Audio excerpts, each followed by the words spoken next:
n'avez peut-être pas gardé un souvenir aussi bon de votre premier dépôt à la banque. Mais il y a de fortes chances pour que bien des années après, vous parliez encore de l'argent dans votre compte bancaire comme étant votre argent. Mais ce n'est pas le vôtre. Si nous avons un coffre bancaire, les titres et les objets de valeur que nous y déposons sont bien à nous. Nous louons un espace sécuritaire à la banque pour les déposer. Dans le langage courant, le terme « déposer » veut tout simplement dire poser quelque chose qu'on porte. Mais utiliser le terme « déposer » pour parler d'un compte bancaire, c'est tout à fait trompeur. En réalité, un dépôt bancaire, c'est un prêt consenti à la banque. En fait, le solde de notre compte bancaire indique le montant d'argent que la banque nous doit. Il représente une promesse de paiement faite par la banque et non pas de l'argent liquide bien réel que nous aurions déposé. La différence est considérable. Quand nous confions notre argent à la caissière de la banque, notre argent devient celui de la banque, qui peut en faire ce qu'elle veut. Tout l'argent déposé à la banque est l'argent de la banque. Il n'est plus à nous. C'est pourquoi la banque nous paye des intérêts. Nous avons prêté notre argent à la banque.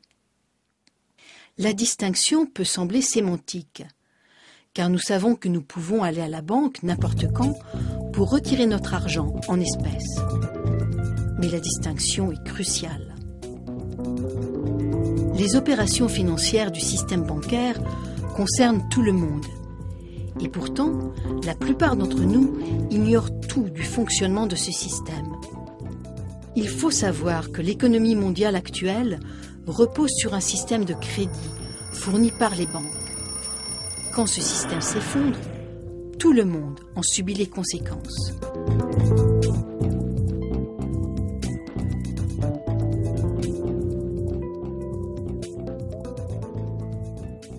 Le pire, c'est que les explications des spécialistes sur l'effondrement du système ne nous révèlent jamais les causes profondes du mal. Ils ne nous disent jamais que l'argent liquide ne représente que de 1 à 5% de l'argent en circulation et que tout le reste de l'argent a été créé en tant que principal de prêts bancaires pour lesquels la banque exige le remboursement du principal plus des intérêts. Avec ce processus, l'existence de l'argent dépend complètement de l'existence du crédit bancaire. Et dès le départ, le système est voué à la faillite, intentionnellement, car le total des débits est supérieur au total des crédits, dès la signature du premier prêt. Mais maintenant que le système bancaire mondial est à 2 pas de l'abîme, de plus en plus de gens se disent qu'ils ne peuvent plus ignorer la réalité actuelle. Beaucoup ont perdu leur maison et leur emploi, uniquement à cause du jeu intenable des prêteurs. Il est temps que nous comprenions le fonctionnement du système monétaire et surtout le besoin pressant de le modifier radicalement. Clarifier les termes utilisés par le système constitue la toute première étape. Maintenant que nous comprenons qu'un dépôt est en vérité un prêt consenti à la banque, la question suivante se pose. En quoi consiste un prêt consenti par la banque? Quand nous signons un accord de prêt, nous nous engageons auprès de la banque à payer le montant du prêt plus des intérêts. En retour, la banque crédite notre compte du montant de ce soi-disant prêt. Nous disons alors que la banque a versé l'argent du prêt à notre compte. Mais en réalité, la seule chose que la banque a faite, c'est de promettre de verser cet argent. Il y a simplement eu un échange de promesses. Aucune des parties n'a donné quoi que ce soit de concret à l'autre. Toutes les deux ont fait des reconnaissances de dettes équivalentes. Alors, qui est vraiment l'emprunteur et qui est le prêteur? Les termes prêt, prêteur et emprunteur sont tous trompeurs. En échangeant des promesses de paiement, les deux parties ont créé un crédit bancaire ou de l'argent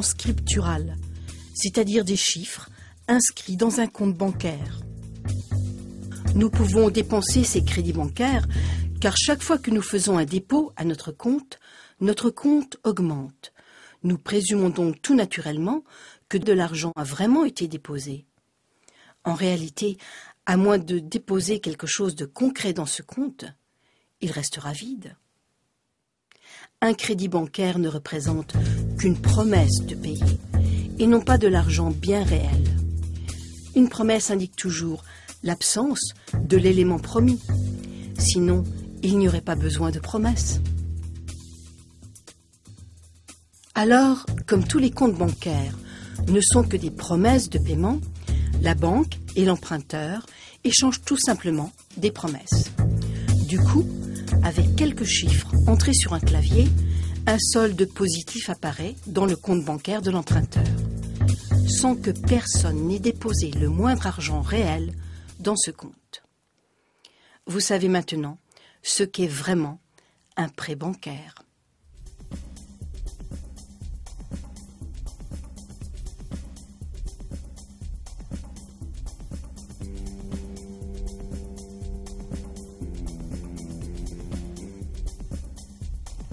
Quelle différence y a-t-il entre ce processus de création de l'argent et celui utilisé par des faux monnayeurs qui créent de l'argent avec une planche à billets?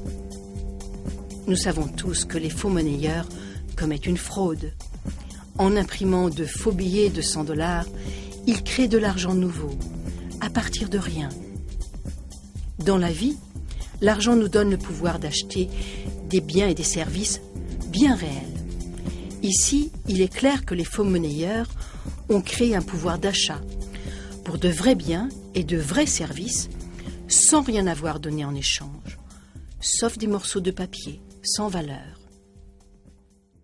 Les faux monnayeurs obtiennent donc quelque chose pour rien, aux dépens des malheureux qui se laissent berner par leurs faux billets. Si les faux billets passent inaperçus, ils déprécient la masse monétaire globale, et tout le monde y perd. La contrefaçon des billets est un crime majeur. C'est le non-respect d'une entente sociale fondamentale disant « tu ne voleras pas ». Mais quand la banque accorde un prêt, elle crée aussi un nouveau pouvoir d'achat. La différence, c'est qu'au lieu d'être une forme de vol, cette création d'argent est le fondement de tout notre système monétaire.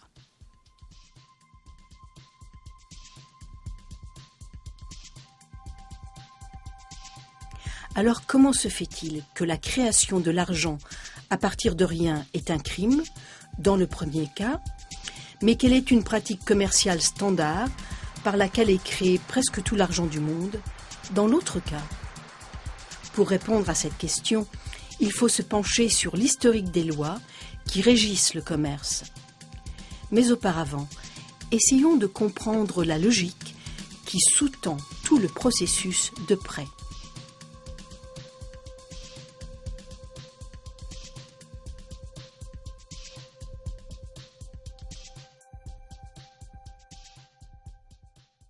L'emprunteur veut faire un achat, mais il n'a pas d'argent pour le faire à présent. Par contre, il est certain d'avoir assez d'argent à l'avenir pour payer à la fois son achat et les intérêts sur un prêt. Alors, l'emprunteur va à la banque pour demander un prêt. Il peut faire une promesse tout à fait crédible d'avoir de l'argent à l'avenir. Mais maintenant, il a les poches vides, et c'est bien pourquoi il a besoin d'un prêt. Nous savons tous ce qui se passe ensuite. La banque demande à l'emprunteur de signer un accord par lequel il s'engage à payer à la banque le montant du prêt plus les intérêts. En cas de défaut de paiement, l'emprunteur s'engage à céder à la banque ce qu'il a acheté avec le prêt. Chaque jour dans le monde, ce processus se répète un nombre infini de fois. Mais il pose un problème. Peut-il promettre en garantie quelque chose dont il n'est pas encore propriétaire? Si je veux vous emprunter 10 000 $ pour partir en croisière en Europe, est-ce que vous allez accepter l'auto de mon voisin comme garantie? Bien sûr que non. Vous savez parfaitement que je n'ai pas légalement le droit de vous donner l'auto de mon voisin. Mais si je promets d'acheter l'auto de mon voisin avec 10 000 $ que vous me prêtez, c'est différent. Vous risquez d'accepter de me prêter ces 10 000 $, pensant que je vais acheter l'auto et la donner en garantie du prêt une fois que j'en serai légalement propriétaire. Mais tant que la transaction n'est pas conclue, votre prêt de 10 000 $ ne peut pas être garanti par le titre de propriété de cette auto. Le problème posé par cette suite d'événements est facile à éviter. Vous pourriez acheter l'auto et puis me la vendre. La banque pourrait faire de même. Si l'emprunteur promet à la banque d'acheter quelque chose, pourquoi est-ce que la banque n'achète pas ce quelque chose avec son argent pour le revendre à l'emprunteur qui remboursera avec des intérêts? La réponse est simple. C'est parce que la banque, comme l'emprunteur, a les poches vides quand elle effectue la transaction. Le rôle de la banque lors d'un soi-disant accord de prêt, c'est de créer un compte pour l'emprunteur. En vérité, le soi-disant emprunteur a financé son propre compte en s'engageant frauduleusement à donner en garantie une auto qui n'est pas encore à lui. Et la banque, qui est le prétendu prêteur, n'a pas avancé d'argent. Si tout se passe bien, elle n'aura jamais à le faire.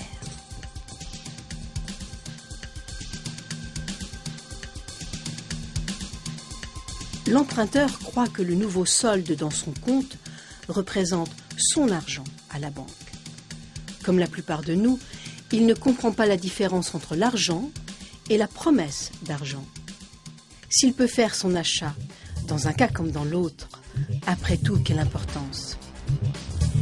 La question maintenant est donc de savoir si la vendeuse de l'item acceptera la promesse de paiement de la banque. Bien sûr, dans certains cas, celui ou celle qui vend voudra de l'argent en liquide. Mais la vendeuse acceptera probablement un chèque ou un transfert électronique de la banque de l'acheteur. Pourquoi? Parce que la vendeuse sait par expérience qu'elle peut déposer ce chèque à sa banque et le solde de son compte augmentera en conséquence. Et ensuite,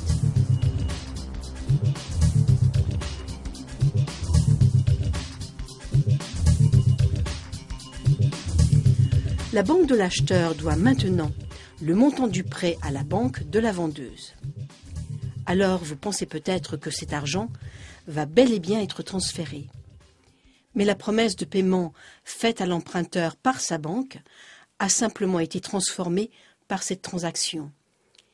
C'est devenu une promesse de paiement faite par cette banque à la banque de la vendeuse. Mais la banque de l'acheteur doit transférer une partie de l'argent à la banque de la vendeuse, non? Oui, probablement, mais une toute petite partie. Et à long terme, aussi longtemps que la banque obtient suffisamment de dépôts, le montant net de l'argent existant dont la banque aura besoin pour couvrir ses prêts peut théoriquement être de zéro. Comment? Imaginons tout d'abord que la vendeuse a son compte bancaire dans la même banque que l'acheteur. Elle dépose le chèque de l'acheteur dans son compte à elle. La banque a une seule chose à faire, déduire du compte de l'acheteur le montant crédité au compte de la vendeuse. Comme dans les deux cas, ce ne sont que des promesses, aucun argent existant ne transite vraiment. Quel est le résultat final de cette opération? La banque a créé un crédit bancaire d'un montant de 10 000 $ pour l'emprunteur. L'emprunteur a acheté une auto, qui est quelque chose de bien réel, et la vendeuse a maintenant un crédit bancaire de 10 000 $. 10 000 $ ont été créés pour l'achat d'un bien très concret, sans que la banque ou quiconque n'y mette le moindre argent. En plus, la banque va se faire rembourser tout cet argent par l'emprunteur avec des intérêts. Et s'il ne paie pas, la banque récupérera l'auto. Des tours de magie comme celui-là, on n'en voit d'habitude qu'au spectacle. Mais qu'est-ce qui se passe si la vendeuse dépose son chèque dans une autre banque? Est-ce que la banque de l'acheteur devra transférer des fonds à la banque de la vendeuse? Peut-être, mais sans doute infiniment moins que le total du prêt, car le système bancaire fonctionne comme une seule banque. Pour bien le comprendre, ajoutons une autre transaction à ce scénario. Imaginons que le même jour, la banque de la vendeuse a consenti un prêt similaire à une vieille dame qui a acheté un méga système de cinéma à domicile. Le magasin d'électronique a déposé le chèque de cette dame à sa banque. La banque du magasin d'électronique avait fait un prêt similaire qui avait été déposé à la banque de l'emprunteur d'origine. Une fois toutes les transactions réglées, les banques ne se doivent rien, ou s'il y a de petites différences, ce n'est qu'une infime partie du crédit total ainsi créé. C'est clair. Bien que les banques ne prêtent pas vraiment l'argent des déposants, contrairement à ce qu'on croit généralement, elles ont besoin de dépôts pour consentir des prêts. En effet, les banques ont besoin de faire rentrer des crédits provenant d'autres banques pour compenser les crédits qu'elles émettent à d'autres banques. Aussi longtemps qu'une banque parvient à équilibrer les rentrées et les sorties de crédit, elle peut consentir de nouveaux prêts et donc continuer à créer de l'argent. Aucun argent créé ne devra vraiment sortir de ses poches. La banque est libre d'investir ses propres fonds en obligations de société et en obligations d'État ou dans tout autre instrument financier autorisé par sa charte. Toutes ces transactions peuvent être résumées en un diagramme. Les intérêts que paient les gouvernements et les sociétés aux banques sur leurs obligations sont en réalité payés par nous. Nous payons ces intérêts sous forme d'impôts et nous les payons par tous les biens et services que nous achetons. Les banques se déchargent sur nous d'une autre responsabilité. Si elles font faillite et si elles ne peuvent pas respecter leurs promesses de paiement, c'est nous qui payons les pots cassés. Mais vous vous demandez peut-être comment les banques peuvent faire faillite si elles ne doivent pas vraiment déposer des fonds lors de ces transactions. Comment peuvent-elles avoir quelque chose à perdre? La réponse est simple. La grande différence entre les banques et les faux monnayeurs, c'est que les banques ont légalement le droit de créer de l'argent, mais uniquement en respectant des règles de comptabilité bien précises. Une banque peut seulement créer de l'argent en inscrivant les remboursements et la garantie de l'emprunteur à la rubrique des actifs de la banque, du côté positif de ses livres bancaires, le tout étant compensé du côté négatif par le prêt ou par ce que le système bancaire appelle l'engagement créé par la banque. Si l'emprunteur ne fait pas ses remboursements, l'actif donné en garantie est saisi, puis vendu par la banque. Dans un marché en décroissance, quand les reprises de possession sont nombreuses, la nouvelle valeur de l'actif qui a diminué ne couvre pas le passif de la banque. La banque inscrit alors une perte dans ses livres. Quand les saisies bancaires, ventes forcées, se multiplient, par exemple à la suite de l'effondrement du marché de l'immobilier, une grande partie des garanties bancaires s'évapore et les banques essuient alors de très lourdes pertes. Mais en réalité, ce sont juste des chiffres, complètement immatériels. Pourtant, les banques doivent respecter les obligations que ces chiffres leur imposent. En cas de dérapage, les conséquences peuvent être terribles. Paralysie de l'économie, désintégration sociale, chaos financier, famine, émeutes et guerre.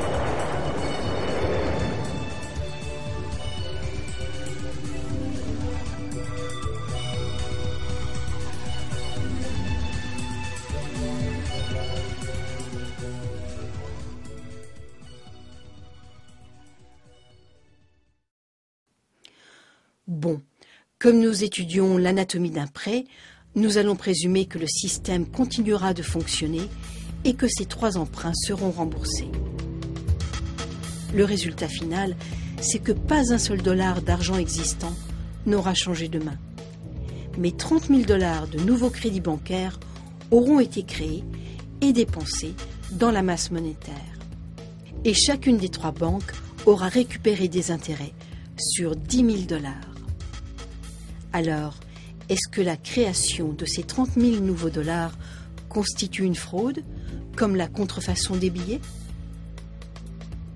Une différence évidente, c'est que le système bancaire est légal, réglementé par le gouvernement, contraint par la justice à suivre des règles de comptabilité établies. Une autre différence, c'est qu'il n'y a pas de victimes bien visibles, alors que les faux billets font très clairement des victimes. Les banques affirment que la vendeuse et l'acheteur ont tous les deux obtenu ce qu'ils voulaient, par un accord mutuel. Alors où est la fraude? Et s'il y a fraude, qui est le perdant? Pour répondre à ces questions, voyons un peu qui a tiré quoi de cette transaction. L'emprunteur a fait l'achat qu'il voulait, selon des conditions qu'il a acceptées librement. Il regrettera peut-être cette décision par la suite, quand il aura bien du mal à faire ses remboursements. Mais il se peut aussi qu'il soit très heureux d'avoir obtenu ce prêt. La vendeuse a obtenu un crédit bancaire qu'elle considère comme étant son argent à la banque. Elle a confiance de pouvoir dépenser cet argent quand elle le voudra. Elle est donc certaine d'avoir été complètement payée. Mais est-ce que quelqu'un d'autre a souffert de cette transaction? Quelqu'un que nous aurions oublié? Eh bien, il y a la banque qui récupère des intérêts sur une promesse de paiement. Les banques sont des spécialistes dans ce domaine et généralement, elles se tirent très bien d'affaire. Alors qui d'autre? Demandons-nous un peu d'où est venu cet auto. L'auto a été fabriqué à partir d'éléments bien concrets. Ressources naturelles, énergie et main-d'œuvre sont entrés dans sa fabrication. Alors pourquoi pas considérer qu'un des intéressés est la société dans son ensemble, ou même le monde réel, d'où viennent toutes ces ressources. N'oublions pas que l'argent créé par le nouveau crédit bancaire ne dort pas. Il est dépensé, mis en circulation dans le monde bien réel. Et c'est à ce monde bien concret que l'argent va, en fin de compte, en échange de l'auto. Par exemple, cet argent nouveau peut stimuler une production nouvelle, contribuant à la croissance de l'économie et au bonheur de certains. Ainsi, une bonne partie des crédits bancaires prennent la forme d'hypothèques. Et ces hypothèques permettent d'acheter des maisons et stimulent l'industrie de la construction, grand fournisseur d'emplois correctement payés. Mais après cet effet productif, l'argent nouvellement créé par un prêt dépréciera la masse monétaire, réduisant le pouvoir d'achat de l'argent d'un très petit montant. Alors, contrairement au cas des faussaires, qui font clairement des victimes, la perte ici est essuyée par nous tous, car l'élément concret du prêt, à savoir l'auto, a été extrait de l'ensemble du monde, ce qui a causé une petite perte de la valeur de l'argent pour tout le monde.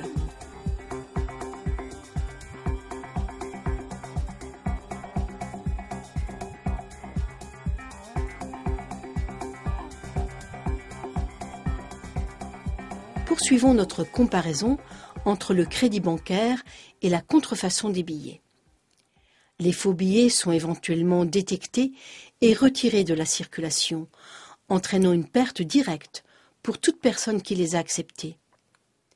Bien sûr, il est impossible de prédire quelle partie des faux billets sera repérée ou quand les faux billets seront éliminés de la circulation. Le crédit bancaire est lui aussi éliminé de la circulation, parce qu'à chaque paiement, une partie du principal est remboursée, donc éliminée. Presque tout l'argent actuel prend la forme de crédit bancaire. Par conséquent, presque tous les dollars qui passent sur nos comptes ont une date d'échéance. Un jour, Ils serviront au remboursement du principal sur un prêt bancaire et ils cesseront d'exister. En plus des paiements du principal, il y a les paiements d'intérêt, qui constituent des revenus pour les banques. La plus grande partie de ces revenus sont recyclés dans l'économie sous forme d'intérêts payés aux déposants et de diverses dépenses des banques. C'est pourquoi il n'y a pas de perte évidente quand un crédit bancaire est éliminé de la circulation, alors que la perte résultant de l'action des faux monnayeurs est bien visible. Mais regardons de plus près. Une connaissance élémentaire de l'arithmétique suffit pour comprendre le pouvoir que confère le contrôle de la masse monétaire et pour saisir comment, avec le système actuel, la dette totale doit sans cesse augmenter. Faute de quoi, le système s'effondre. Chaque fois que le rythme de création de l'argent-dette perd du terrain sur le rythme de destruction de l'argent-dette, le total de l'argent en circulation diminue. C'est ce qu'on appelle la déflation, car la masse monétaire diminue comme un ballon qui se dégonfle. Il y a donc moins d'argent par rapport aux biens et aux services disponibles. Et comme il y a moins d'argent, le prix des biens et des services baisse. À première vue, on pourrait croire que ce serait une bonne chose. Et ça pourrait l'être, si l'argent n'était pas créé sous forme de dette, avec des intérêts. Pour toute personne qui n'est pas endettée, la déflation aurait pour résultat un dividende général, payé sur les biens et services de son choix. Ce serait un peu comme si cet argent venait d'actions que les gens auraient dans une compagnie prospère dont ils seraient les propriétaires et qui serait leur nation. Les gens n'auraient pas besoin de demander une hausse des salaires. Si la nation était plus productive et méritait une augmentation, tout le monde en profiterait automatiquement, car tout le monde pourrait acheter davantage avec son argent. Mais ce n'est pas du tout l'effet que produit la déflation dans un système où l'argent est créé sous forme de dette avec intérêt. Plus de 95% de tout l'argent actuellement en circulation prend la forme de dette envers les banques, c'est-à-dire de promesses de remboursement avec intérêt. Comme nous l'avons vu, le principal est créé lors de l'accord de prêt, mais pas l'intérêt. Comme un certain temps s'écoule entre la création du prêt et son remboursement, et que la plus grande partie des revenus d'intérêt est recyclée sous forme de dépenses de fonctionnement des banques, la plupart d'entre nous parviennent à faire leur remboursement aussi longtemps que la masse monétaire grossit. Mais si la masse monétaire ou la dette totale diminue, l'argent devient de plus en plus difficile à gagner parce qu'il se fait plus rare. Il devient alors de plus en plus difficile de faire des remboursements fixes. Pour les gens lourdement endettés, la rareté de l'argent peut s'avérer catastrophique.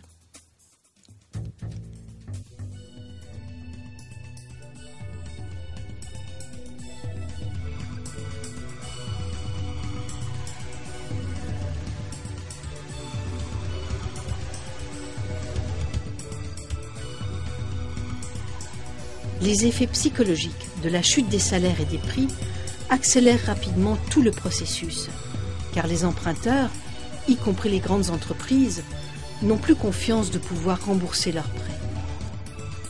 Alors ils n'en demandent plus. Et comme il n'y a plus création de nouveaux prêts pour remplacer les anciens, la pénurie d'argent s'aggrave, entraînant la disparition de nombreux emplois et la réduction du pouvoir d'achat. Ce phénomène a lieu même dans un contexte de ressources abondantes et de solides capacités de production. Cette redoutable spirale descendante rend inévitable les saisies bancaires massives.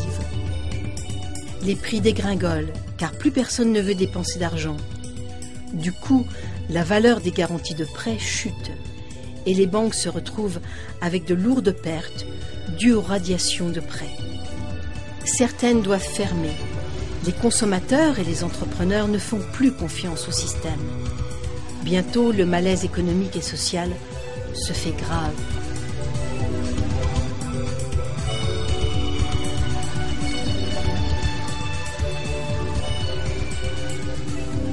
Rien ne peut arrêter cette spirale catastrophique, à moins que quelqu'un, généralement le gouvernement, ne crée de l'argent nouveau ou ne s'endette lourdement auprès des banques privées pour créer assez d'argent afin de relancer l'économie.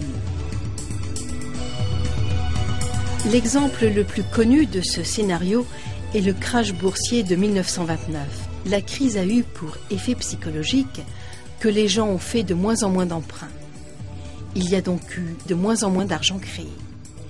La Réserve fédérale américaine n'est pas intervenue alors pour lutter contre la déflation. En 1932, la masse monétaire était réduite d'un tiers. Des milliers de gens ont été expulsés de leur maison, car l'argent requis pour rembourser leur hypothèque avait tout simplement cessé d'exister. Et puis, en 1932, Franklin Roosevelt est devenu président des États-Unis. Avec sa nouvelle donne, ou New Deal, Roosevelt a relancé l'économie en rétablissant la masse monétaire. Pour remédier au manque d'argent, il a emprunté auprès des grandes banques privées. Dans les usines, le travail a repris. Mais il a fallu attendre la Deuxième Guerre mondiale pour qu'il y ait de nouveau abondance d'emplois et d'argent. C'est grâce à tout l'argent investi dans l'effort de guerre que la grande crise a pris fin. Mais la guerre a aussi causé 50 millions de morts et a mené à une nouvelle hostilité dans les rapports de pouvoir mondial, avec une course aux armements, un gonflement de la dette et des mutations sociales et technologiques radicales.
Tout cet effet d'expansion et de récession économique est appelé le cycle économique, comme si c'était un phénomène tout à fait naturel, comparable au cycle de l'eau ou à celui du carbone.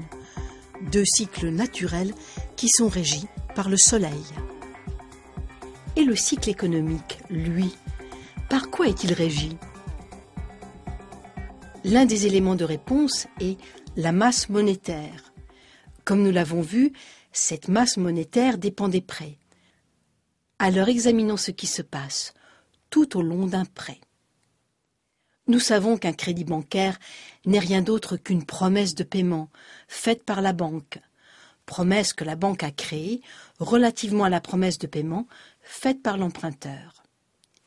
La promesse de paiement de la banque sert généralement à acheter des biens et des services réels, et l'argent circule donc, ce qui facilite les échanges.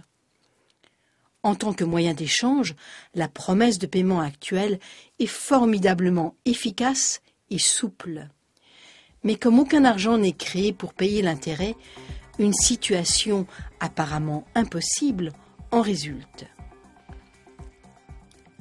Si les emprunteurs devaient tous payer leur intérêt simultanément, ils devraient se battre pour trouver des fonds car le total de l'argent existant serait bien inférieur au total de l'argent qui est dû.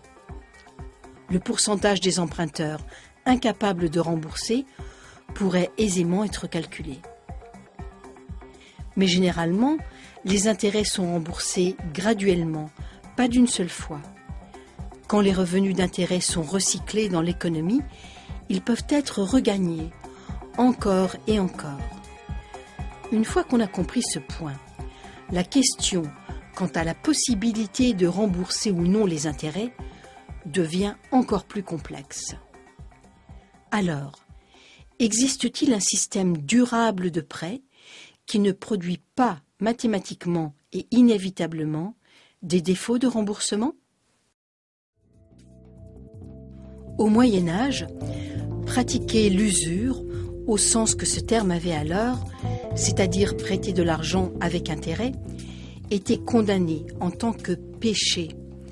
La justification était d'ordre moral, mais la raison profonde était d'ordre pratique. Avec une masse monétaire fixe, comme une masse monétaire d'or, les gens qui auraient systématiquement recyclé les fonds qu'ils prêtaient avec intérêt auraient fini par s'accaparer tout l'argent. Ce problème a d'ailleurs été l'un des facteurs premiers de la chute de l'Empire romain. Comme de richissimes particuliers avaient amassé d'énormes quantités d'or, le gouvernement a dû fabriquer des pièces à partir de métaux de base, sans valeur. Du coup, cette monnaie dépréciée a causé un manque de confiance envers le système. Une formidable leçon en a été tirée. Durant tout le millénaire qui a suivi, l'Église catholique romaine a déclaré que prêter de l'argent avec intérêt serait un péché, punissable d'excommunication. Dans certains pays, la pratique de l'usure était même passible d'une condamnation à mort. Est-ce vraiment un péché que de prêter de l'argent avec intérêt? De nos jours, il semble tout à fait logique de se faire payer pour prêter son argent.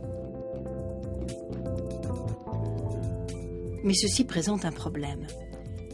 Si les prêteurs ne dépensent pas tous les intérêts qu'ils récupèrent, permettant ainsi aux emprunteurs de gagner cet argent, les emprunteurs vont avoir du mal à faire leur paiement, quelle que soit leur ardeur au travail.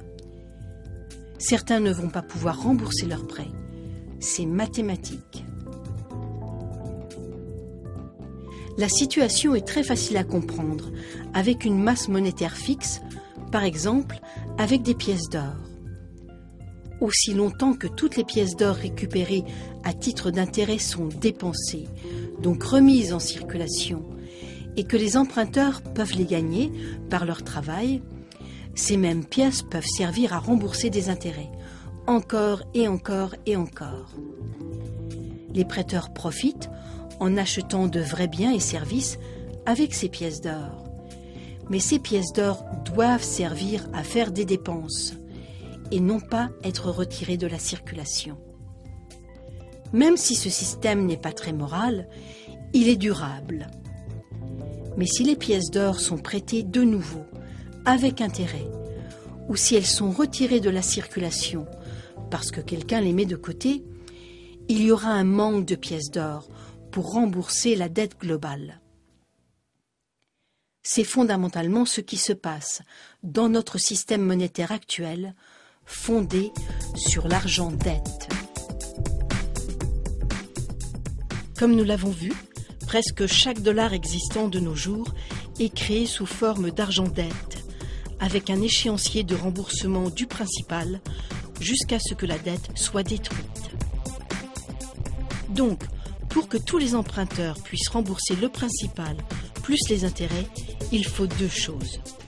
Premièrement, chaque dollar créé en tant que principal doit être dépensé, pour pouvoir être regagné par l'emprunteur afin que celui-ci puisse rembourser le principal qui permettra de détruire chacun des dollars dettes. Et deuxièmement, chaque dollar payé par l'emprunteur à la banque sous forme d'intérêt doit lui aussi être dépensé, encore et encore, pour être regagné par l'emprunteur afin de servir au remboursement des intérêts, encore et encore et encore. L'une des théories favorites des prêteurs est la suivante. Étant donné que les banques dépensent leurs revenus d'intérêt sous forme de frais de fonctionnement et d'intérêts payés aux déposants et de dividendes versés aux actionnaires, il y a suffisamment d'argent en circulation pour faire tous les paiements. Mais cette idée, comme celle d'une pénurie absolue d'argent, est une simplification à outrance. Imaginons maintenant ce qui se passe si quelqu'un d'autre que la banque, par exemple vous, ou moi, ou un prêteur non bancaire, obtient ce dollar et le prête avec intérêt. Ce dollar doit maintenant être remboursé à 2 prêteurs différents, avec 2 intérêts différents et simultanés.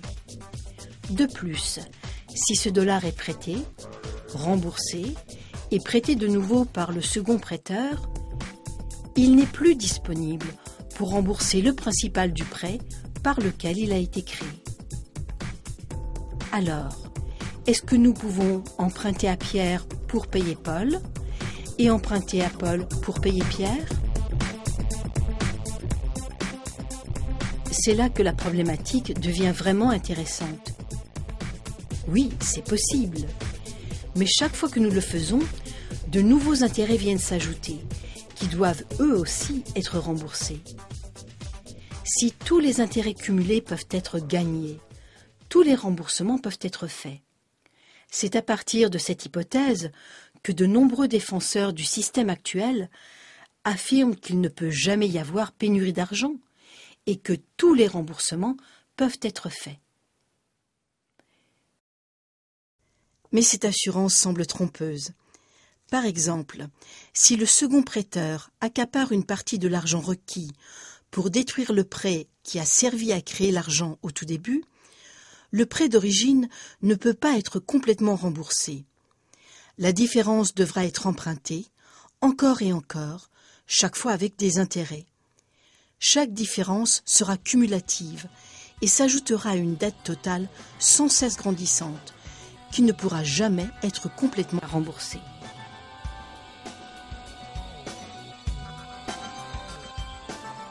Et bien sûr, pour chaque intérêt nouveau ajouté au système, un plus devra sortir du système pour payer cet intérêt. Tout le monde est touché, les gouvernements, les producteurs et les consommateurs. Pour ce plus, les producteurs doivent augmenter leur prix ou faire davantage de ventes. Mais pour faire davantage de ventes, il faut généralement baisser les prix et donc vendre toujours plus, ce qui mène à une surchauffe de la production et à une saturation du marché. En fin de compte, il y a des pertes d'emplois, des fermetures d'usines et des faillites. Pour ce plus, les gouvernements doivent augmenter les impôts.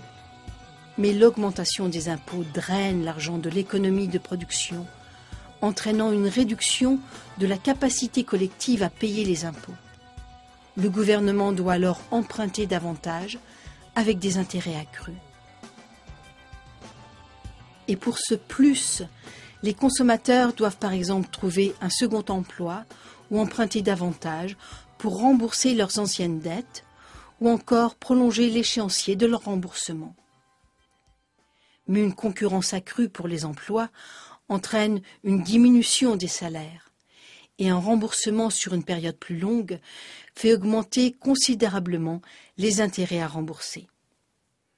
Enfin, emprunter pour payer d'anciennes dettes, c'est un peu comme remplir un trou en creusant un trou toujours plus grand. Voilà la situation dans laquelle nous nous retrouvons actuellement. Les producteurs ne peuvent pas vendre davantage, car les consommateurs n'ont pas les moyens d'acheter davantage. Les gouvernements diminuent les impôts en espérant stimuler la demande des consommateurs. et le revenu réel des consommateurs est en stagnation ou en baisse en raison de la concurrence pour les emplois. En résumé, toute augmentation du montant total des intérêts dans le système monétaire entraîne une vraie pénurie d'argent. Tout ceci s'explique du fait que la véritable économie de production est limitée par la disponibilité restreinte des richesses naturelles. L'économie de production répond à des besoins bien réels. Actuellement, elle ne parvient pas à suivre le rythme de l'économie artificielle fondée sur les transactions financières, qui a un appétit effréné pour le gain, sans aucun égard pour les limites naturelles du monde réel.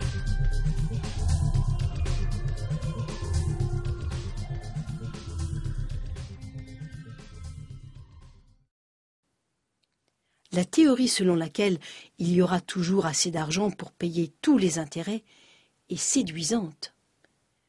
Mais pour être vraie, elle devrait être vraie à 100%. Or, c'est impossible. Premièrement, parce que les seconds prêteurs, qui ne sont pas des banques, représentent une bonne partie des prêteurs. Et ils demandent des intérêts sur de l'argent pour lequel un intérêt doit déjà être remboursé. Deuxièmement, il faut considérer les attentes culturelles. Tous les gens qui ont de l'argent s'attendent à ce que leur argent leur rapporte toujours davantage. L'argent qui devrait être dépensé, c'est-à-dire remis en circulation pour que le premier emprunteur puisse le gagner, est prêté de nouveau, avec intérêt, ou bien investi. Les deux conditions qui devraient être remplies pour que tous les emprunteurs puissent rembourser le principal, plus les intérêts, et donc détruire véritablement leurs dettes, sont impossibles à satisfaire dans le système monétaire existant. Rien dans notre système monétaire n'interdit de reprêter l'argent créé à partir d'un prêt, et rien n'oblige les banques à dépenser leurs revenus d'intérêt pour qu'ils puissent être regagnés par les emprunteurs, ce qui leur permettrait de détruire leurs dettes. Alors, les banques préfèrent investir leurs revenus d'intérêt pour en tirer toujours plus de profit.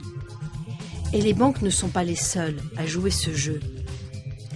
Quiconque fait faire boule de neige à son argent pour que son butin grossisse toujours plus, le fait aux dépens des emprunteurs qui ne vont pas trouver l'argent requis pour payer leurs dettes, sauf en s'endettant encore davantage. Et c'est pourquoi, comme l'affirme si bien le dicton, les riches s'enrichissent et les pauvres s'appauvrissent. L'argent dont les emprunteurs auraient besoin, aux échelons les plus bas de l'économie de production, est transféré au monde de l'argent virtuel, où tout ressemble à un immense casino. C'est un monde où les transactions ne sont guère que des chiffres, sur lesquels on mise pour gagner de plus en plus gros. Ces chiffres n'ont presque rien à voir avec la réalité. De nos jours, la plus grande partie de l'argent change de main dans l'économie du jeu, c'est-à-dire le marché d'échange, les instruments dérivés et les autres instruments financiers avec lesquels les banques et les fonds d'investissement jouent pour s'enrichir. En voici un exemple. Le total des transactions sur le marché mondial d'échange en une seule semaine est supérieur au total des transactions sur le marché mondial des biens et services durant toute une année. Cette énorme masse d'argent est utilisée continuellement par les spéculateurs qui misent sur les fluctuations des cours. Cet argent existe, mais uniquement dans l'économie du jeu. Alors, dans quelle mesure les intérêts qui pèsent si lourd sont-ils non remboursables? Pour répondre à cette question, il faudrait pouvoir retracer avec certitude tout l'argent du monde. Mais comme il y a plus de 6 milliards d'habitants sur la planète, dont la majorité gagne de l'argent, le dépense, l'emprunte et le prête, les transactions monétaires mondiales sont au moins aussi complexes que les flux des océans, et donc impossibles à retracer. Cependant, la tendance actuelle est claire. La même vieille histoire se perpétue. Les riches retirent de plus en plus d'argent de l'économie du jeu, où les simples emprunteurs n'ont guère de chance d'en gagner. Et la seule manière dont le système peut rester en place, c'est en créant toujours plus d'argent. Mais plus il y a d'argent créé sous forme de dette, plus le seul moyen de créer davantage d'argent est de créer de nouvelles dettes. Le moyen de le faire, c'est d'accorder des prêts ridiculement faciles à des emprunteurs nullement qualifiés ou de faire des dépenses gouvernementales massives en opérations de sécurité et de guerre, ou encore de renflouer les banques quand elles font faillite.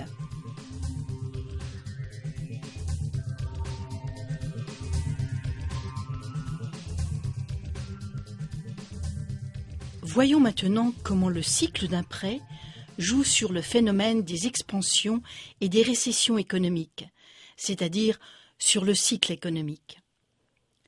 Voici les principales étapes du cycle économique. Tout d'abord, la dépense faite grâce au prêt stimule l'économie.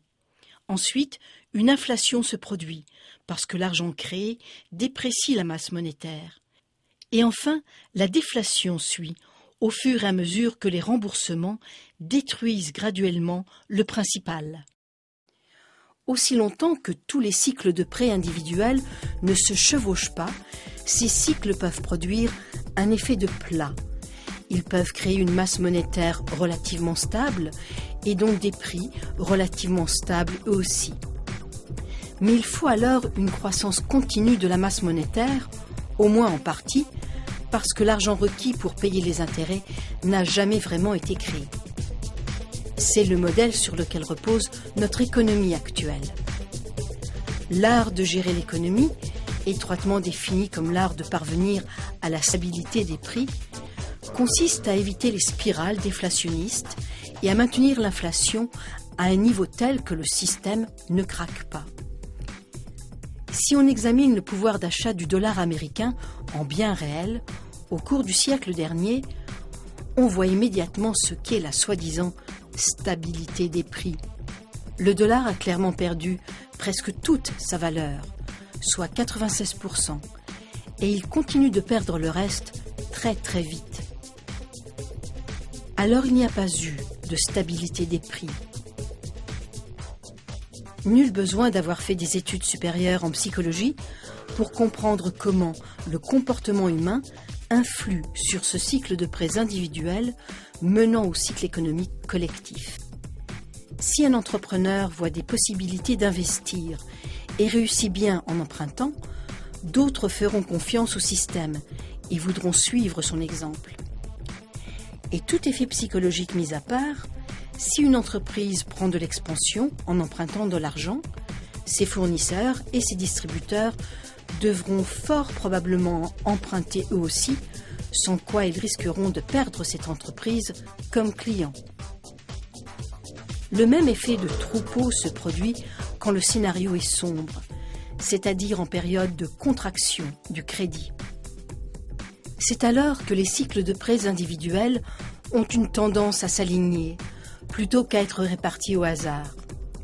Et quand les cycles de prêts individuels s'alignent, le cycle à grande échelle, c'est-à-dire le cycle économique, émerge en raison de leurs effets cumulatifs. Alors résumons. À la suite de l'échange de promesses fait entre la banque et l'emprunteur, la société subit une inflation chronique et dépend des banques pour un apport grandissant d'argent afin de payer des intérêts qui deviennent impossibles à rembourser. Le résultat est un cercle vicieux d'accélération de la dette et de dépréciation de l'argent, menant à l'effondrement déflationniste de l'économie, suivi du chaos social ou de la guerre. Cette situation catastrophique s'étend à toute la société, causant partout des dommages. Au fond, nous sommes intoxiqués, mais pas à l'héroïne, au crédit. Pourtant, un jour viendra où notre capacité collective à emprunter et à rembourser tout ce crédit s'épuisera. C'est pourquoi le besoin existe de provoquer une expansion constante du crédit dans de nouveaux marchés. c'est-à-dire d'amener les gens partout ailleurs dans le monde à s'endetter toujours davantage. Aux États-Unis, en raison de cette expansion constante, le montant total de la dette pour 2008 a dépassé les 53 trillions de dollars, soit 5 fois le total des revenus annuels du pays tout entier. L'ensemble de la population est-elle satisfaite du système ? Probablement pas, mais l'ensemble de la population n'a qu'une idée très vague des raisons du problème, c'est-à-dire du système hermétique de contrefaçon de l'argent et du pouvoir caché qu'exerce le système financier. Et les banques, comment s'en tirent-elles ? Eh bien, en ayant seulement une toute petite fraction de l'argent qu'elles prêtent, les banques obtiennent des revenus d'intérêt massifs sur les prêts aux consommateurs et sur les hypothèques. De plus, en se servant de leur pouvoir de crédit pour acquérir de vastes portefeuilles d'actions de l'État et de sociétés, les banques s'approprient le contrôle du gouvernement et de l'industrie. Et enfin, en raison des inévitables défauts de paiement et saisies bancaires, les banques récupèrent des titres de propriété partout dans le monde. Enfin, quand tout va vraiment mal, c'est-à-dire quand les emprunteurs sont massivement incapables de rembourser leurs prêts et que les banques essuient d'énormes pertes, le gouvernement doit renflouer les banques avec des milliards de dollars pour sauver le système financier. Et qui finance tous ces renflouements ? Vous l'avez deviné, les contribuables. C'est un exploit étonnant de la part des banques, d'autant plus que la majorité de leurs victimes n'en ont aucune connaissance. Si vous vous dites « il devrait y avoir une loi », eh bien, il y en a une. En fait, il y a tout un ensemble de lois qui rendent ces opérations parfaitement légales. Mais comment se fait-il qu'un système pareil soit devenu légal ? Pour répondre à la question, il faut remonter au milieu du XVIIe siècle en Angleterre.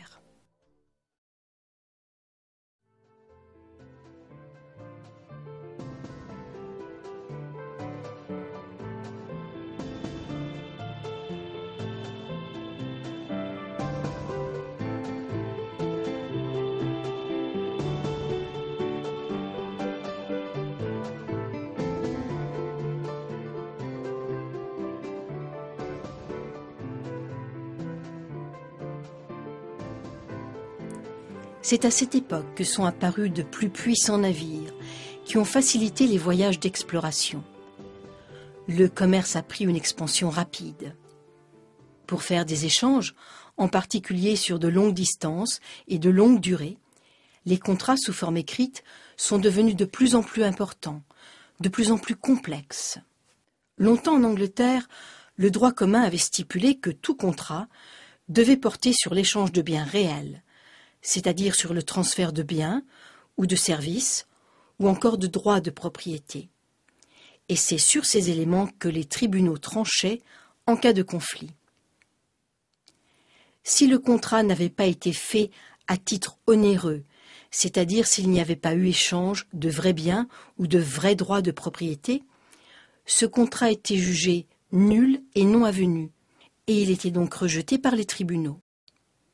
En vertu de ce droit commun, un contrat actuel disant que l'emprunteur donne en garantie une auto dont il n'est pas propriétaire, contre une promesse de paiement de la banque, ne serait pas valide. De plus, en cas de conflit, le droit commun stipulait que seules les personnes ayant réellement participé à un échange à titre onéreux, c'est-à-dire les personnes qui avaient livré des biens ou des services, pouvaient aller en justice pour exiger le respect du contrat. Ce droit n'était pas transférable à une tierce partie. Quand les négociants partaient eux-mêmes en expédition autrefois pour vendre des marchandises, ils achetaient ces marchandises dans leur pays avec la monnaie locale. Puis ils vendaient dans des pays étrangers en monnaie étrangère. Ensuite, ils revenaient dans leur pays avec des marchandises de l'étranger qu'ils avaient achetées en monnaie étrangère. Et une fois de retour, ils les vendaient en monnaie locale. Mais comme le commerce devenait florissant et complexe, les négociants ont préféré rester dans leur pays et ils ont tout simplement affrété des navires. Ils pouvaient ainsi importer des marchandises de pays autres que celui où ils avaient exporté. Mais un problème est apparu alors. Les marchandises exportées avaient été payées à l'étranger, en monnaie étrangère, qui devait être dépensée ailleurs. Or, transporter cet argent liquide, c'était s'exposer au vol, et surtout à une perte partielle dans la conversion des devises. La solution a été de créer des lettres de change. Par une lettre de change, le payeur donnait ordre au destinataire de payer au bénéficiaire la somme indiquée. La signature authentifiait le contrat et seuls les participants à la transaction pouvaient aller en justice en cas de conflit sur une lettre de change. Ces lettres étaient donc sans valeur pour un voleur ou pour une tierce partie. Vous l'avez deviné, les lettres de change étaient les précurseurs des chèques. Je sous-signais, le payeur, enjoint à ma banque, c'est-à-dire au destinataire, de payer le bénéficiaire, c'est-à-dire la personne nommée sur le chèque, la somme d'argent indiquée. Elle servait à ordonner un paiement en liquide dans une région ou dans une contrée éloignée. Mais très vite, les commerçants ont voulu plus. Ils ont voulu que les lettres de change permettent de rapprocher les paiements parmi de nombreux marchands, dans de nombreux pays. Pour cela, il fallait que les lettres de change soient transférables et exigibles par de tierces parties. Comme nous allons le voir, c'est alors que le fondement du système bancaire actuel est devenu légitime. Jusqu'alors, en vertu du droit commun, une tierce partie qui avait acheté honnêtement une lettre de change transférée plusieurs fois n'avait pas le droit d'aller en justice pour obtenir un paiement. Les lettres de change de tierces parties posaient donc des risques inacceptables. Pour que les lettres de change deviennent un moyen pratique et garanti de paiement pour une tierce partie, c'est-à-dire l'équivalent d'argent liquide, il fallait modifier le droit commun. En Angleterre, par une série de décisions juridiques datant de 1664 à 1699, les lettres de change sont devenues exigibles par les tierces parties. Si une tierce partie achetait une lettre de change, à titre onéreux et de bonne foi, sans soupçonner de fraude ou de problème quant au droit de vente du vendeur, cette lettre de change était valide et exigible devant un tribunal. Quelles ont été les conséquences de ces changements? Eh bien, désormais, toute lettre de change était considérée légitime une fois qu'elle était vendue. Les lettres de change et toutes les autres promesses de paiement dûment signées, à l'exception des chèques, sont devenues transférables et exigibles légalement, comme le voulaient les commerçants. Les contrats de dette pouvaient donc être vendus, ce qui facilitait les transactions.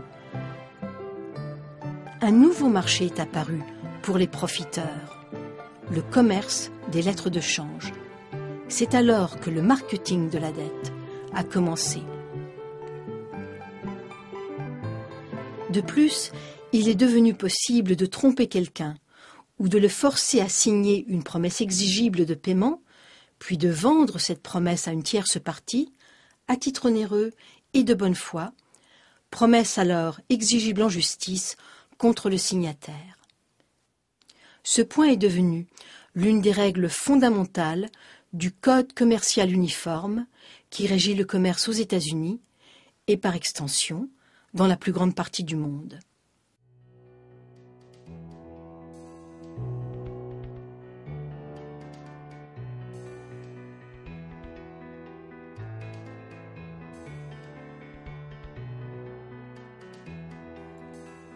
Pensez-y un peu.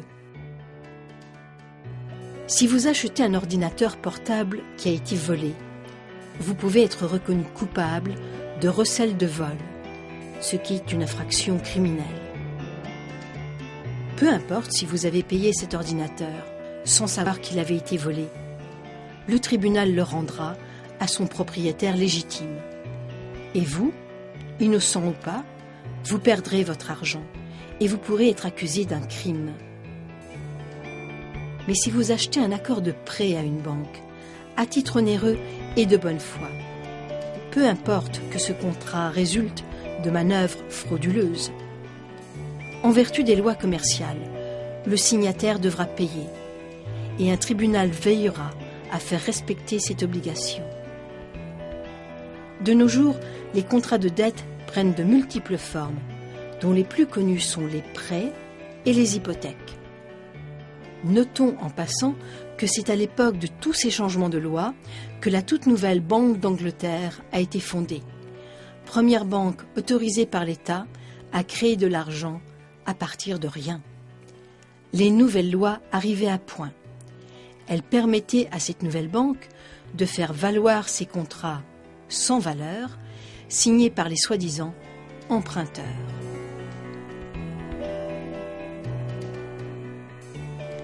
Les rares personnes qui ont découvert la vraie nature de leurs prêts bancaires et qui ont essayé de contester en justice la validité de leurs contrats de dette ont découvert que ces lois contractuelles commerciales restent le fondement inattaquable du système d'argent-dette. La banque peut très bien avoir vendu l'accord de prêt original à une tierce partie, à titre onéreux. Une seule chose compte pour un juge, même si cette tierce partie est une associée de la banque. Qui est le propriétaire du document? Que dit le document? Et qui l'a signé? Le fait que la banque ait omis d'informer l'emprunteur de la vraie nature de l'accord de prêt et l'absence de tout argent réel prêté par la banque n'ont aucune importance.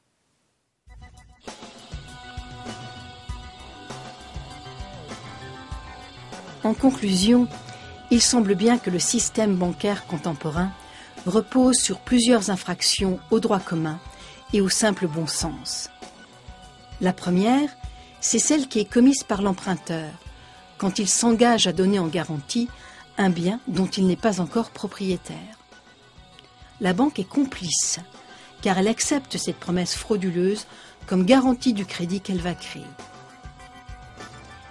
La seconde, c'est l'omission par la banque de divulguer la vraie nature du contrat. La banque dit qu'il s'agit d'un prêt, faisant croire à l'emprunteur qu'elle lui prête de l'argent réellement existant. Mais la banque sait bien qu'elle émet uniquement une nouvelle promesse de paiement, une promesse que la banque n'aura probablement jamais à tenir. La troisième, c'est que l'accord de prêt devrait être invalide, car un contrat impossible est légalement invalide. La banque crée un contrat impossible car les conditions exigées pour que les emprunteurs puissent rembourser le principal plus les intérêts ne sont pas remplies.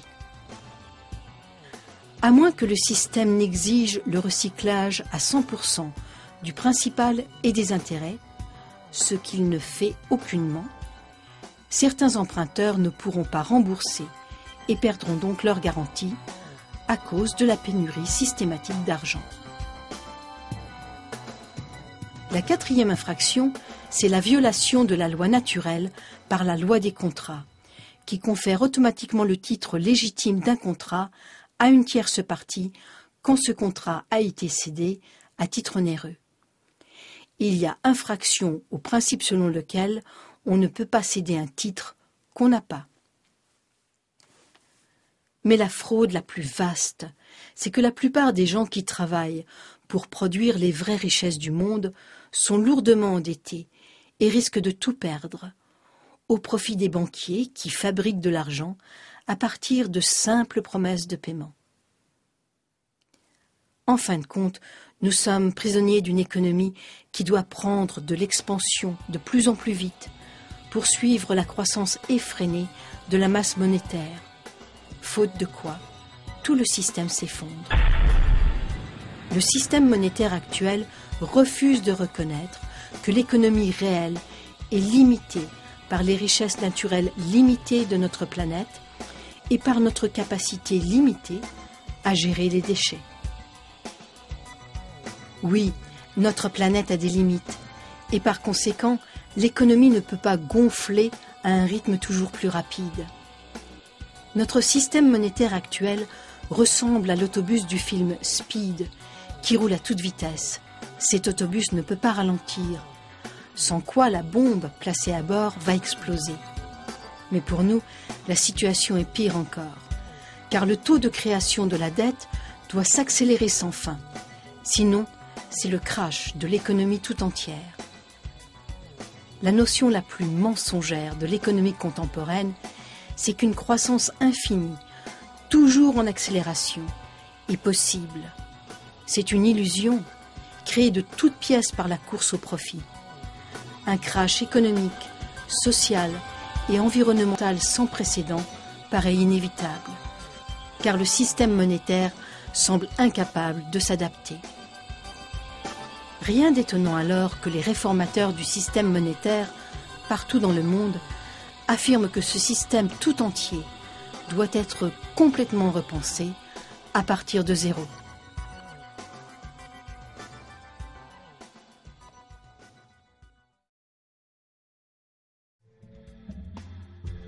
Alors, quelle est la solution? L'une des options souvent suggérées est de revenir à l'étalon or. Les partisans de cette option disent que l'or est une vraie monnaie, car c'est un métal indéniablement précieux. Pour eux, la valeur de la monnaie devrait reposer sur la rareté de son standard de référence. En règle générale, les défenseurs de cette position croient aussi que l'argent devrait être indépendant de tout gouvernement.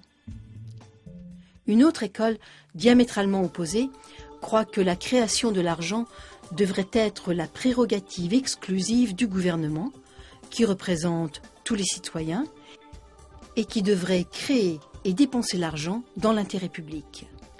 Ayant repris le pouvoir de créer de l'argent, rien qu'à partir de ses dépenses, le gouvernement n'aurait plus jamais besoin de s'endetter ou de payer des intérêts. Bien sûr, si le gouvernement dépensait sans compter, la monnaie perdrait toute sa valeur. Pour empêcher l'inflation, l'argent créé devrait être détruit, lui aussi. Ceci pourrait se faire au moyen de multiples formes d'impôts, de redevances et de frais modérateurs.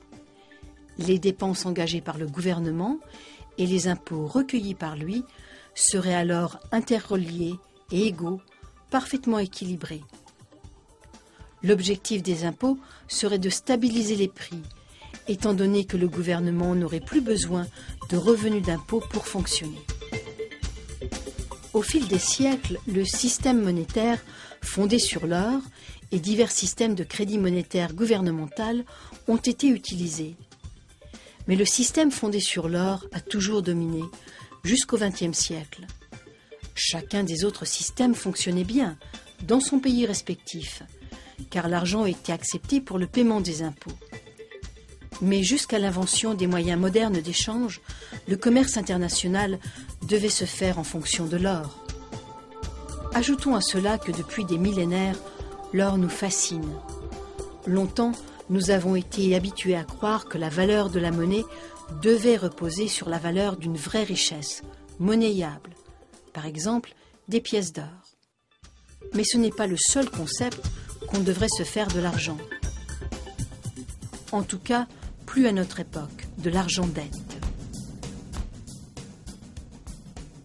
Fondamentalement, l'argent est tout simplement une idée, inventée par les humains pour passer d'une économie de subsistance à une économie complexe.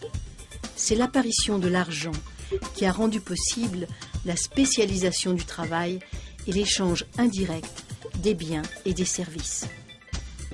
L'évolution de la monnaie a été longue, commençant par le simple troc et l'échange de marchandises, puis passant à l'échange de pièces, de promesses de métals précieux, de promesses de billets, et maintenant de promesses numériques de payer des promesses numériques.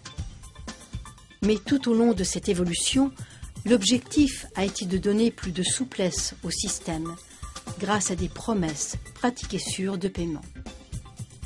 Le problème avec les promesses de paiement, c'est qu'elles offrent d'immenses possibilités de tricher, de créer beaucoup plus de promesses qu'il n'y a de biens réels pour les garantir.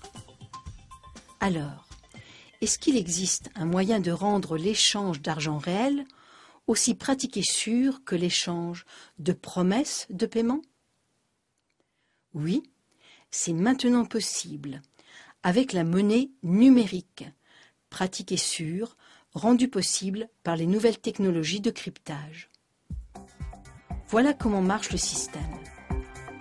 Imaginez que vous prenez le numéro de série d'un billet et que vous faites disparaître le support papier du billet. Qu'est-ce qui vous reste? Un dollar numérique qui peut être transféré électroniquement partout dans le monde, aussi facilement et aussi sûrement qu'une promesse de paiement. La différence qui est monumentale, c'est que ce dollar électronique est pareil à une pièce de métal. Il ne peut jamais être simultanément dans deux endroits différents. Il est donc possible d'empêcher la multiplication des promesses en exigeant un paiement en liquide, en espèces ou sous forme numérique. Et plus besoin de déposer ces dollars numériques à la banque, car ils fournissent leur propre sécurité. De plus, ces dollars peuvent être transférés sur Internet. Autre avantage, la monnaie numérique, instantanément transférable, pourrait permettre diverses fonctions intelligentes, impossibles avec les autres formes de monnaie. Par exemple, avec une simple programmation, l'argent pourrait calculer sa propre valeur, en éliminant toute spéculation, toute manipulation et toute erreur humaine. C'est pas mal, non? Déjà, on s'efforce de réformer le système monétaire par des modifications de loi. Ainsi, aux États-Unis, la loi sur la réforme monétaire et la loi monétaire de l'American Monetary Institute ont été rédigées. Elles prescrivent en détail comment redonner au gouvernement le pouvoir exclusif de créer l'argent. Les banques auraient alors simplement le droit de prêter l'argent existant, comme la majorité des gens croient qu'elles le font actuellement. Toutes les propositions de réforme partent du même principe fondamental, quel que soit leur pays et quel que soit leur détail. C'est le public qui devrait bénéficier de la création de l'argent. Actuellement, l'argent n'est pas créé au bénéfice de la société, mais à celui des banques privées. Les banques créent d'immenses quantités d'argent à partir de nos dettes. Plus nous empruntons, plus les banques récupèrent d'intérêts et plus elles s'enrichissent. Ce faisant, les banques prennent le contrôle de tout, des consommateurs, de l'industrie et des gouvernements.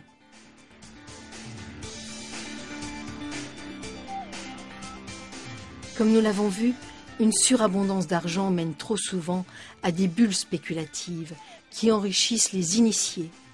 Mais ces bulles crèvent inévitablement sous la pression énorme de la demande d'intérêt toujours croissante. Les perdants sont nombreux et parmi eux, il y a les gouvernements. Sous le fardeau de dettes considérables, mais avec des revenus moindres, les gouvernements sont obligés d'ajouter des trillions à leurs dettes pour sauver les banques qui ont causé le problème. Autrement, tout le système monétaire s'effondrerait. La situation est absurde, tragique, surtout quand on sait que le gouvernement pourrait créer lui-même l'argent et le dépenser, sans intérêt, en infrastructures, en éducation ou en soins de santé universels. La plus grande partie de cet argent entrerait dans l'économie sous forme de salaire et circulerait à tous les niveaux de la société pour le bien de tous. L'abondance de ce type d'argent redonnerait vigueur à l'économie de production. Et les économies des particuliers pourraient financer des prêts bien réels et honnêtes d'argent existant. Fondamentalement, la monnaie est un moyen d'échanger des valeurs réelles. Sans valeur réelle, l'argent n'est rien. Nous le savons maintenant. C'est le monde bien réel qui consent un prêt, pas la banque. La vraie source des richesses mondiales, c'est nous et les ressources naturelles de notre planète.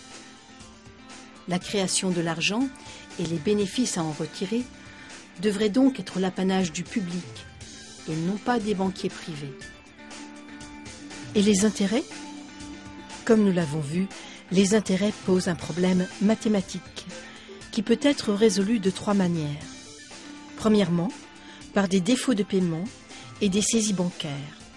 Deuxièmement, par une croissance perpétuelle de la masse monétaire. Ou troisièmement, et c'est la solution de loin préférable, par un recyclage à 100% de l'intérêt sous forme de dépenses. Mais pour parvenir à ce recyclage complet, il faudrait nationaliser toute l'industrie bancaire dans l'intérêt du public.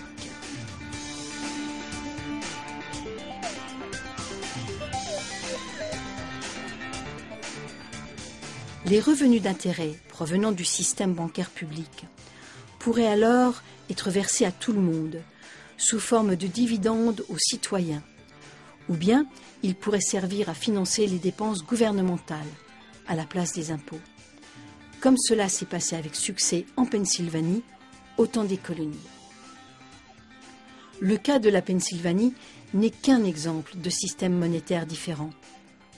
Il y a toujours d'autres options. Et il en existe d'autres actuellement. Ce que l'évolution de la monnaie nous montre, c'est que la valeur réelle de la monnaie découle de son utilité. Or, il y a bien des moyens de créer une monnaie utile. Par exemple, la monnaie peut tout simplement prendre la forme d'une promesse de paiement faite par un particulier, un engagement à livrer ses produits ou ses services contre des devises de la communauté, comme dans les systèmes Let's ou les dollars Time. Il existe déjà des milliers de monnaies communautaires, fondées sur la confiance collective, où les membres honorent leurs promesses de paiement. Ces systèmes communautaires peuvent constituer de véritables moyens de survie en cas d'effondrement complet du système bancaire traditionnel.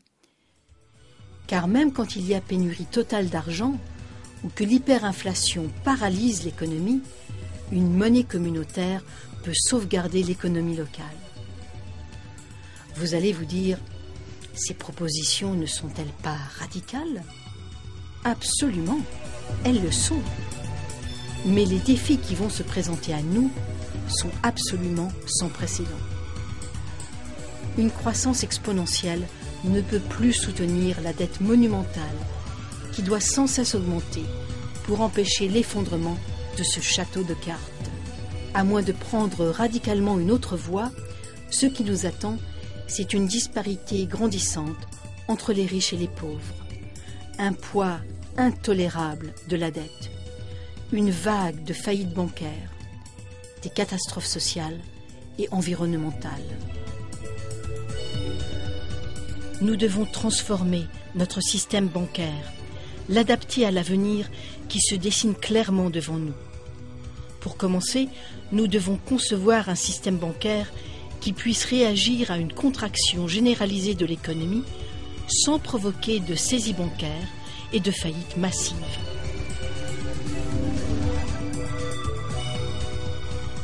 Alors, que pouvez-vous faire ? Actuellement, partout dans le monde, des gens et des organismes comprennent les problèmes et les injustices causées par notre système monétaire. Vous pouvez vous joindre à leurs efforts pour apporter les changements fondamentaux dont notre monde a besoin. Parlez à vos amis. Une crise financière, c'est le moment de tirer des leçons. Quand le gouvernement doit renflouer les banques, qui lui prêtaient de l'argent auparavant, les contradictions, les fraudes et les failles du système deviennent claires pour tous. Les solutions deviennent claires, elles aussi. Il suffit d'ouvrir les yeux. Nous ne pouvons tout simplement pas continuer ainsi. Faire quelques ajustements au système actuel ne suffira pas. Les changements à apporter sont radicaux. Ils doivent bénéficier à tous, pas à une petite poignée de privilégiés. Pour y parvenir, nous devons rejeter les vieilles hypothèses et les croyances erronées. Nous devons oser une métamorphose complète. Le temps est venu de passer à l'action.